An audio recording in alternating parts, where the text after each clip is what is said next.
Hello guys, মনটা একটু খারাপ লাগছে। আমার ছেলে ওরা এসেছিল বাড়িতে ছুটিতে, তখন ছুটি কাটিয়ে এখন চলে যাবার পালা। তো আমি একটু মার্কেটে গিয়েছিলাম, বৃষ্টিতে ভিজে ভিজে এলাম বাড়িতে এইমাত্র।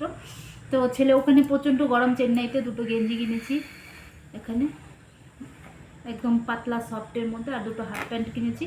ওর ব্ল্যাক কালার অন্য কালার আছে, তার জন্য অফ হোয়াইটের মধ্যে নিয়েছি, কালার দুটো খুবই সুন্দর। আর এখানে এনেছি ফ্রাইড রাইসের জন্য চাল, এখানে কাজু বাদাম, আর এনেছি ঘি।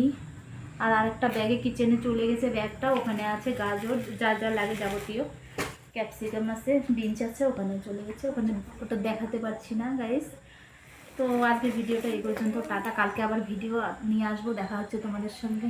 তোমরা ততক্ষণ সুস্থ থেকো, ভালো থেকো। ও গাইজ, আরেকটা ভুলে গেছি, এই যে একটা ব্যাগ নিয়ে এসেছি, বড় লাগেজ আছে, কিন্তু ওটা তো একদম সিল করে দেবো, লক করে দেবো। আর